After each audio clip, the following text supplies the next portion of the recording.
Hey there, this is Natalie, and after I made my video about why I think ReZero Arc 5 is underrated,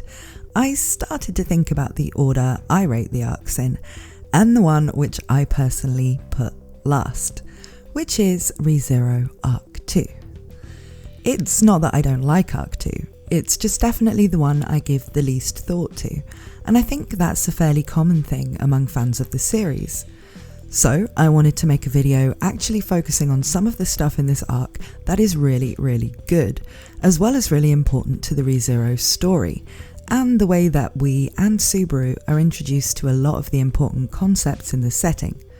So why Arc 2 is underrated, even by me. Just for clarity, if you're an anime only fan and tend to think in terms of seasons rather than arc numbers, Arc 2 was the mansion arc of season 1, where Subaru first meets Rem, Ram, Roswaal and Beatrice, where Rem kills Subaru, and where there's the attack from Mei Li using the Witch Beast dogs. And to confirm, this video won't have any spoilers from beyond the current point in the anime.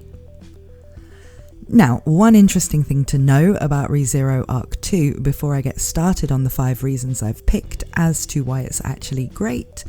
is that in author Tappei Nagatsuki's original plan for the ReZero series, Arc 2 wasn't included. He added it in because he thought that without an arc where Subaru and Emilia spent more time together, people wouldn't really buy into her fight with him in Arc 3. He then presumably made the most out of this extra arc to give more development to the characters connected to Roswaal's mansion, along with some hints towards important future events and some more of the exposition type stuff necessary this early on in a story like ReZero. The result is something that really serves as an extended prologue when combined with Arc 1. Arcs 1 and 2 are the only arcs that keep to a fairly similar structure, of Subaru basically having to return by death to figure out events that are leading to himself and others being killed, and then take on the enemy. Though in both Arcs 1 and 2, it is actually one of the far stronger characters who ultimately defeats the arc's boss. Reinhard beating Elsa in Arc 1, and Roswaal beating the dogs in Arc 2. Both of them showing Subaru where the strongest people in this world stack up, by easily winning after Subaru and the seemingly pretty strong people he's fighting alongside fight a grueling battle against the same enemy.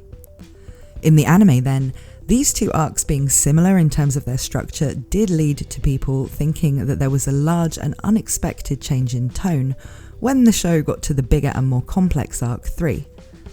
While it is easy now to look back and see that the two shorter arcs at the start are effectively the prologue, for a lot of people they did kind of set the expectation that this was what ReZero was going to be like throughout. A story where the protagonist basically solves the mystery of his own murder, using the ability to redo things, and then has to find a way to beat the culprit. The introduction of a lot of more complicated intrigue and larger mysteries around Subaru himself and the world he's in was hinted at in these early arcs, but didn't really begin to become important until Arc 3.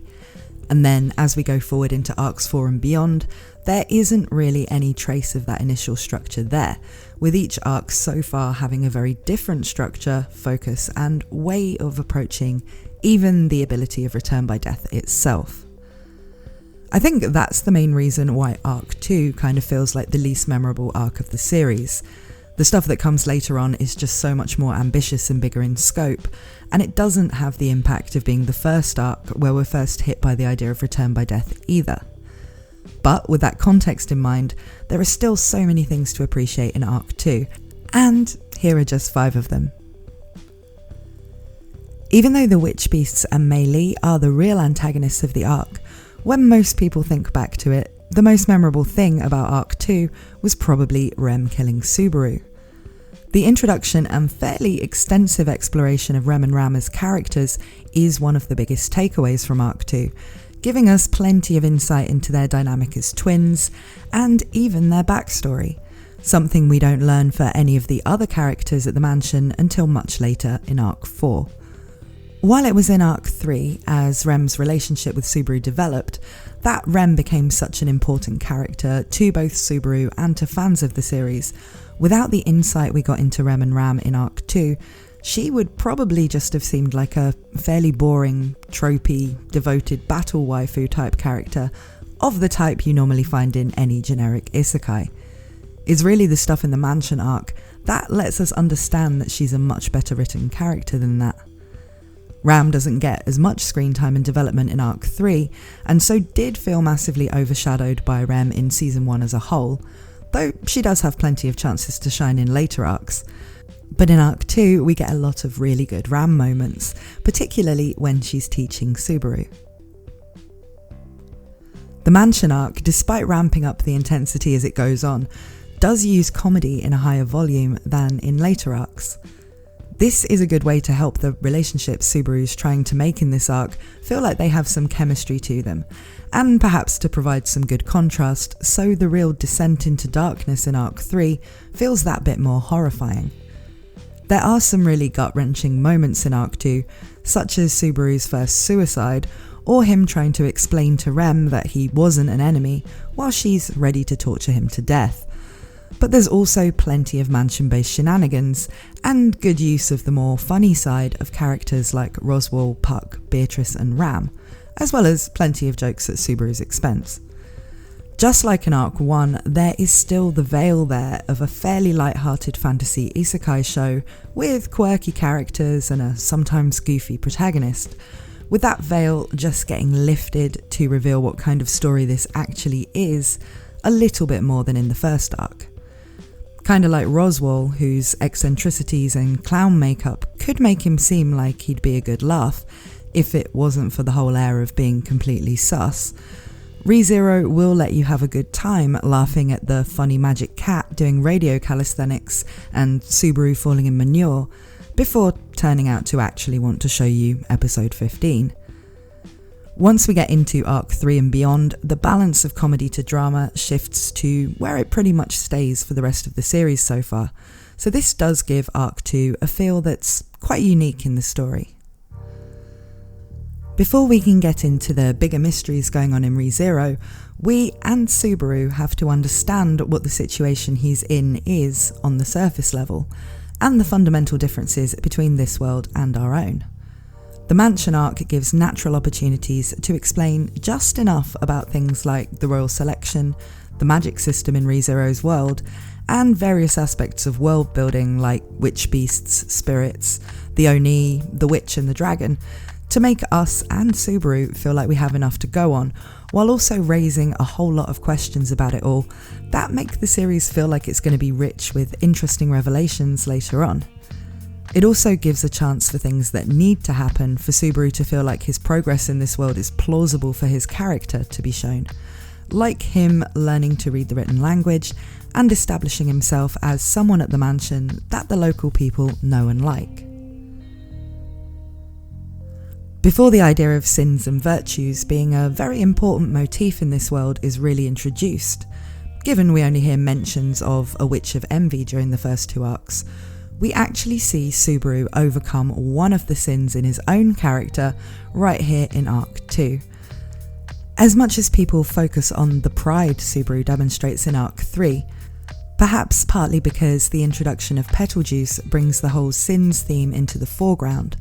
the sin that Subaru perhaps identified with the most when he first came to this world was sloth. As we've now seen in the first core of Season 2 with Subaru's trial of the past, Subaru was in a period of his life where he had been withdrawn from everything and was living a hikikomori lifestyle, staying shut in his room all day, sleeping, watching anime and playing games, and only interacting with his parents. He says a few times that he was wasting his time, that he was guilty of living in sloth.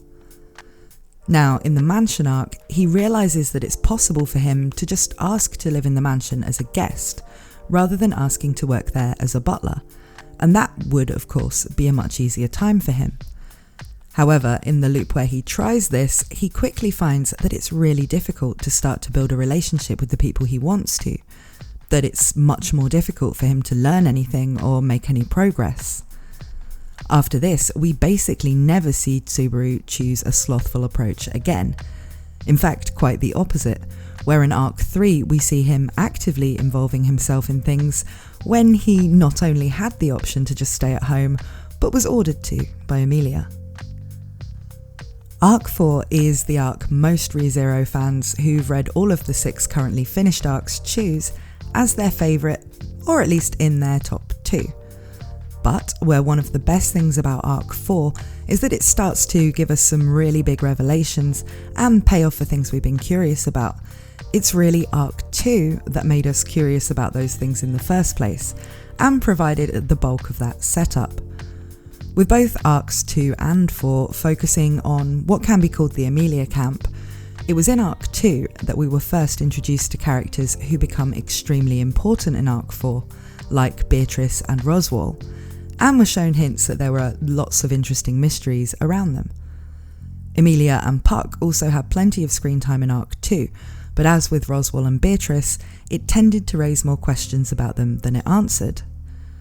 There's also the whole plot of Arc 2 with the Witch Beasts and Mei Li, which, like Elsa's appearance in Arc 1, may have felt at the time like a new disposable enemy who wasn't going to be important after they'd filled the role of antagonist in one of these early arcs, but which actually does come into play again in the mansion-related part of Arc 4, and then remain important in the longer story of ReZero as a whole. Tappei is really good at knowing when to introduce something mysterious into the story and how long to keep us low-key wondering about it before revisiting it, and so we see a lot of interplay between setup and payoff across arcs. Where Arc 5 gives more development on a lot of questions raised in Arc 3, Arc 4 does the same for Arc 2,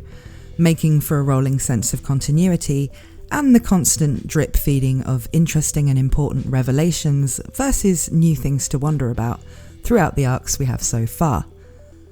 Put simply, we wouldn't care about most people's favourite arc as much if it wasn't for all the things Tappei put into Arc 2.